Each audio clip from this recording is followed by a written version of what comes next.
성경을 창세기부터 내가 볼펜을 가지고 써야 되겠다. 내가 필사 노트를 샀어요. 두꺼운 노트 있거든요. 성경을 필사 쓸 수 있는 노트가 있어요. 그 노트를 사서 신학교 이제 기수가 있으면서 틈틈이 이걸 써서 졸업하기 전에 그래도 필사를 한 번을 하고 졸업해야 되겠다. 지금 집에 그대로 있어요. 노트가 깨끗하게 그대로 되어 있습니다. 앞에 창세기 막 몇 장까지 한 6장까지 썼는지 모르겠어요. 학교 숙제한다고 바빠가지고 막 맨날 레포트하고 이런다고 막 읽기는 맨날 읽었지만 이 쓰는 거는 쉽지 않은데 어떤 분들은 막 성도들인데도 필사를 다 하신 분들 많아요.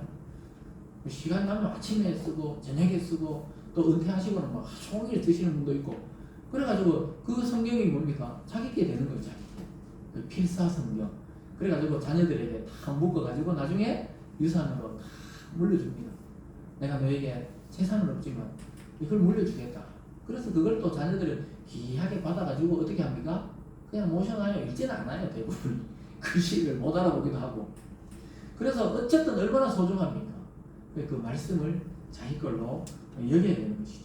그래서 우리의 결심은 이렇게 잘 끼워지지만 하나님의 약속은 영원히 변치 않는다는 거예요. 그 약속의 증표가 누굽니까? 예수 그리스도입니다. 그분이 어린 양이 되셔서 십자가에 달려 돌아가신 그 증표, 그 십자가를 보면 하나님의 변치 않는 사랑을 우리는 확인할 수 있는 것입니다. 여러분 혹시 하나님 앞에 부끄럽게 살아왔습니까?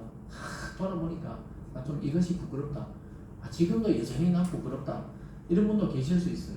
그렇지만 그것은 내 감정이고 하나님의 약속은 영원히 변하지 않고 여러분을 인도하는 하나님의 손은 영원히 변치 않는 손인 줄 믿습니다. 그래서 오늘 마지막에 보면요, 이 말씀을 하신 결과가 무엇이냐? 유대인들은 돌을 들어 치려고 하시고 예수님은 이제 그들을 피해 요단강 건너로 다시 세례 요한이 세례 베풀던 곳으로 좀 예루살렘을 피해가는 것을 보게 됩니다. 예수께 그리스도입니까? 이렇게 질문했던 사람들이 막 예수님 이야기 듣다 막 격분해가지고 돌을 들어 예수를 치려 합니다. 왜 그렇습니까? 어떻게 인간이 하나님과 하나라고 이야기하냐? 동등이라고 이야기하냐? 그래서 막 돌로 치려고 그래요. 33절로 가볼게요. 33절에 보면 이렇게 말씀합니다. 유대인들이 대답하되 선한 일로 말미암아 우리가 너를 돌로 치려는 것이 아니라 신성모독으로 인함이니 내가 사람이 되어 자칭 하나님이라 함이로라. 자칭 하나님이라고요. 네가 하나님 아버지와 동등하다면 네도 하나님인데 자칭 하나님이래. 신성모독이라 해서 돌로 치려 한다. 예수님이 왜 돌로 치려 하느냐 이러니까 너가 지금 이 인간으로 태어나가지고 하나님과 동등하다고 생각하느냐? 네, 그래서 이 사람들은 예수를 누군지를 잘 깨닫지를 못했던 거예요. 아까 말했던 예수는 인간이시며 하나님이시다. 이 눈을 뜨지 못했던 거예요. 두 세계를 눈을 떠야 돼요. 인간으로 오신 이유는 우리 죄를 대속하려고, 하나님으로 오신 이유는 우리를 구원하려고. 이 두 가지 방면에서 눈을 떠야 오늘 말씀이 마무리가 되는 것입니다. 그래서 신성모독이라고 했어요. 지금도 함부로 누가 내가 하나님이다. 그건 둘 중에 하나예요. 진짜 하나님의 아들이 있는지 아니면 정신병원에 가둬야 되는지 둘 중에 하나잖아요. 내가 하나님의 아들이다. 그 유대인들은 예수가 미쳤다고 생각했어요. 나중에 보면 예수님 깨닫기 전에 예수님의 그 동생들도 예수가 귀신 들렸다 생각하고 막 집에 데려가려고 해요. 자기 자꾸 하나님의 아들이라 그러고 구원자라 그러고 막 사람들 막 세례를 주고 병을 고치고 이러니까 좀 정신이 이상하다 싶어가지고 집으로 데려가려고 해요. 참 예수를 알아보는 자가 그렇게 없었던 것입니다. 그런데 사람이 어떻게 하나님과 같을 수 있겠습니까? 사람은 사람이고 하나님은 하나님인데 유일하게 우주에 딱 한 명 예수만이 인간이시면서 하나님의 아들이라는 그러한 명칭을 가질 수 있고 그렇게 불릴 수 있는 분이 유일하신 분이 예수란 말이에요. 그래서 우리는 그분을 예수 그리스도 구원자라고 믿고 따르는 것입니다. 자신들이 예수님께 그리스도라면 밝히 말해달라 하면서 예수님이 내가 그리스도다 하나님 아들을 하니까 갑자기 돌로 치려고 하는 것이죠. 결국 십자가 사건에 돌아가신 이유가 여기 나오는 거예요. 결국 예수를 십자가에 못 박은 두 가지 죄명이 있어요. 하나는 안식일을 지키지 않았다는 것과 하나는 자기가 하나님이라고 이야기했다 그래서 결국 십자가에 못 박아 죽인 것입니다. 예수님의 제명은 유대인들의 그 덮어씌운 제명은 안식일을 범한 것과 자기가 하나님이라고 그랬다서 죽인 겁니다. 무슨 말인지 아시겠죠? 물론 로마의 법정에서 로마를 막 뒤집고 새로운 왕이 빌려한다 뭐 이런 제명으로 십자가에 못 박았지만 내면적으로 보면 사실 유대인들은 이 사람이 지금 하나님의 아들이라고 그랬다. 신성모독이다. 율법으로 보면 돌로 쳐 죽여야 된다는 거죠. 근데 깊이 들어가면 우리가 앞에서 살펴봤듯이 예수님이 성전을 깨끗하게 한 적이 있었잖아요. 소를 내몰고 비둘기 내몰고 환전하는 상을 뒤집고 그럴 때부터 유대인들이 예수를 죽이려 했어요. 특별히 종교 지도자들이 예수를 죽이려 했어요. 성전을 깨끗이 막 정화하려고 그러는 걸 보고 왜 그랬습니까? 거기에 돈이 연루되어 있었단 말이죠. 그리고 거기 환전하면서 리베이트를 받고 막 이런 것들이 자기의 그 유익이 다 사라지니까 예수를 막 모함해서 이제 죽이려고 했던 것인데 어쨌든 명목상으로는 안식일을 지키지 않았다. 자기가 하나님이라고 했다. 이 두 가지를 가지고 결국은 십자가에 못 박도록 내줍니다. 여러분 오늘날 이 교회의 문제도 주의해야 되는 것이 항상 거기에 있습니다. 항상 서로 간에 또 그리고 목회자와 성도 간에 그걸 잘 봐야 되는 거예요. 영적인 부분에 있어서. 예를 들어서 성도들 중에는 목사님들보다 나이가 훨씬 많은 사람도 많고 학문적으로 훨씬 공부를 많이 한 사람도 많죠. 그렇지만 설교 시간에 이 목사님들의 말씀을 다 듣고 앉은 이유가 뭡니까? 소명과 사명을 따라 그냥 하기 때문에 듣고 있는 거예요. 그 인간적으로 보면 절대 은혜가 안 됩니다. 그래서 참 있잖아요. 그 은혜를 받기가 어렵죠. 특히 부모들이 앉아서 아들이나 참 사위의 설교를 듣고 있다. 이게 굉장히 놀라운 일이면서도 어려워요.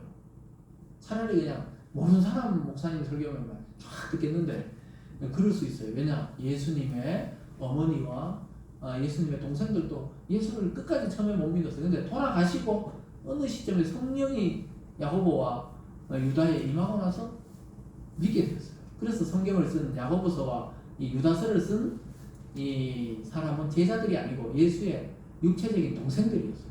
나중에 어느 순간에 자기 형이 아니다. 구원자구나. 그것을 깨닫게 된 겁니다. 그래서 여러분들이 눈을 다 떠야 돼요. 여러분 서로 간에도 눈을 떠야 되고 또 성도와 목회자 간에도 이 눈을 떠야 돼요. 왜 저분을 우리의 목회자로 또 리더로 세웠던가. 참 볼품 없어 보이고 능력 없어 보여도 하나님의 소명을 따라 섰구나. 이 영적인 눈을 뜰 때 그를 위해 기도하게 되고 염려하게 되고 또 걱정하게 되고 또 아까 뭐 기도도 하셨지만 그 목회자의 건강을 또 염려하게 되고 또 어디 가면 혹시나 사고 날까 걱정하고 이게 왜 그렇습니까? 그 하나의 이 리더로 하나님이 그렇게 세웠다고 인정을 하기 때문에 그런 기도와 그런 염려와 그런 걱정을 같이 하는 거예요. 아니면 성도와 이 목사님의 관계가 아무 관계가 없잖아요, 사실은. 우리는 조금 특수하지만은 일반적으로 목사님들하고 뭐 육체적으로도 뭐 친척도 아니고 무슨 학교 같이 다니는 것도 아닌데 그분 말씀을 순종하고 듣고 하는 이유가 왜 그렇습니까? 목사님들이 특별히 잘못하지 않는 이상 그게 다른 이유는 질서를 알기 때문에 오늘 예수님을 따랐어야 되는데 유대인들은 유대 종교 지도자들은 예수님 너무 젊어 자기들 말을 들어야 된다 안 듣고 막 사람들이 따라가니까 내줘버렸어요. 내줘버리니까 어떻게 되냐 구원받을 길이 없어져 버렸던 것입니다. 그래서 참 예수님이 이렇게 말하죠. 34절에서 36절까지 이렇게 말합니다. 예수께서 이르시되 너희 율법에 기록된 바 내가 너희를 신이라 하였노라 하지 아니하였느냐. 성경은 폐하지 못하나니 하나님의 말씀을 받은 사람들을 신이라 하셨거든. 하물며 아버지께서 거룩하게 하사 세상에 보내신 자가 나는 하나님의 아들이라 하는 것으로 너희가 어찌 신성모독이라 하느냐. 예수님이 설명하죠. 구약의 10편에 보면 82편에 보면 하나님 말씀을 받은 자는 하나님이 신이다. 신의 아들이다. 이렇게 칭하겠다고 이야기했는데 그거 못 읽어봤냐? 그 구약을 안 읽어봤냐? 내가 하나님 말씀을 가지고 왔지 않냐?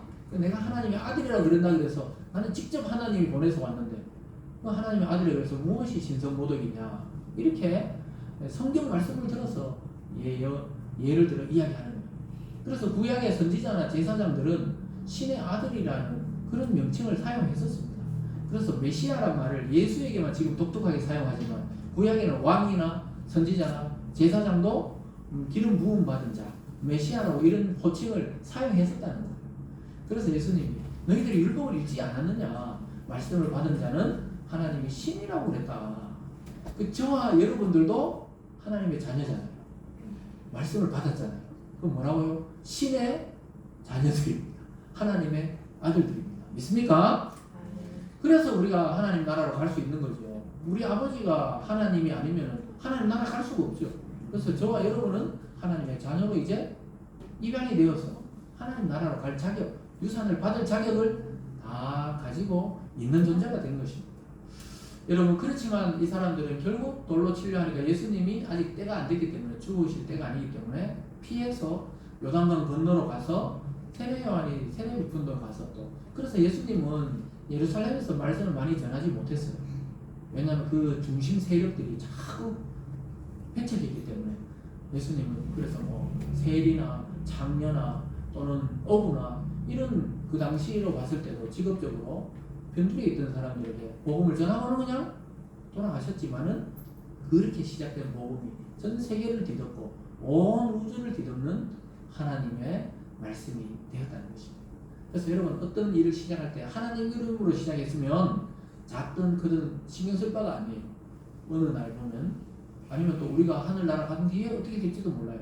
그러니까 복음의 씨를 계속 뿌리는 것이 중요한 것입니다.